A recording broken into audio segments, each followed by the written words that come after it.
Moi, ce que j'ai à dire par rapport à la situation des trans dans notre pays, au Bénin, c'est par rapport aux violences qu'on vit chaque jour et à tout moment.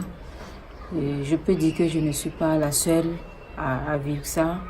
Il y a plein d'exemples qu'on peut donner, mais bon, je ne vais pas prendre beaucoup de temps à raconter toute une histoire. Juste que je vais noter que le fait qu'on est violenté chaque jour dans la rue avec la population et tout le monde, les gens qui t'indexent et qui parlent de ton habillement, tes démarches et tout. Et ce qui est un peu compliqué et un peu dur est que même les forces de l'ordre de ton pays qui devaient normalement assurer ta sécurité aussi te posent certaines questions qui te touchent vraiment à fond. Genre, comme tu passes dans la rue et un policier t'arrête pour dire toi là, viens ici, et comment tu t'appelles et pourquoi tu t'habilles comme ça, comme un homme, et il commence par te poser des questions devant tout le monde. Et ça fait que tu peux aussi lui parler mal sans le savoir. Et si tu arrives à te maîtriser, tu ne vas pas répondre, tu vas le laisser partir. Mais moi, je l'ai vécu plusieurs fois avec plusieurs policiers, surtout dans les carrefours quand tu veux traverser et autres.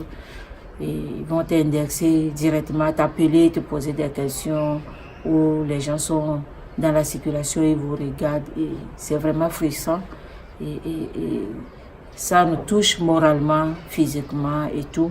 Et ça fait que d'autres n'arrivent même pas à sortir de chez eux parce qu'ils ont honte d'être indexés par des gens et qu'on leur pose des questions qui les fatiguent.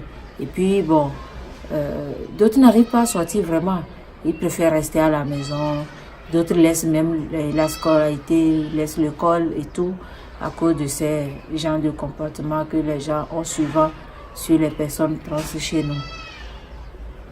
Donc, ça fait que pour être trans, quand tu es trans, vivre au Bénin, vivre à Cotonou, vivre n'importe quelle ville au Bénin, c'est très difficile et très compliqué. Donc, si ça peut changer un jour, ça nous fera vraiment plaisir. On n'a pas choisi à être comme ça. Personne ne le choisit d'ailleurs. Donc, c'est la volonté de Dieu et on l'accepte comme ça.